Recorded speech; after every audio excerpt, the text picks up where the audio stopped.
It might so happen in future that you might have to convert your free workspace to a premium workspace.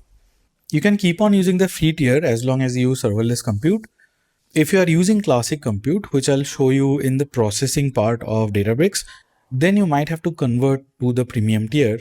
Otherwise, you will not be able to create a classic compute. If you do so, do not keep the workspace in the premium tier because it might cost you very high. A better option would be to create a new workspace and everything would remain the same because all of them are covered by the same meta store in the same region. Let's say your current workspace free tier is over.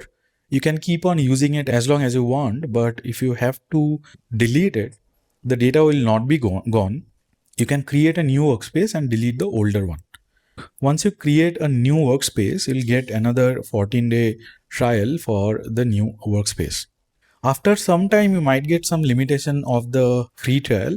So if that is the case, then it's better to delete the older workspace and create a new one and get a new 14-day trial. I think there's a limit to it that you can do. You cannot keep on doing it forever. And in the entire learning journey of Databricks, I do not think that you'll have to do it more than 2 to 3 times. That might also not be needed if you do not convert your existing workspace to the premium tier. The process of creating a new workspace is very straightforward. You have to create the workspace with pricing tier to be trial. And then you have to provide the permissions that I have shown you. And after that, you'll have to delete the old workspace. As simple as that. Nothing else has to be done. This is the workspace that I have created and this is in trial mode. You can change it to premium tier by clicking here. So the moment you click, this will go to the premium pricing tier and you cannot get it back in the free or trial pricing tier. If you do it for any workspace, then better to create a new one. And in that case, whenever you create the new one, make sure that the pricing tier is trial premium 14 day. Once it gets created, you can go ahead and delete this older workspace.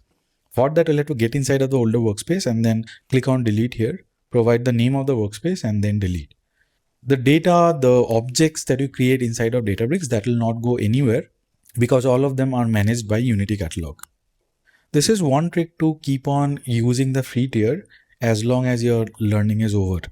And as I said, I don't think you'll have to do it more than once.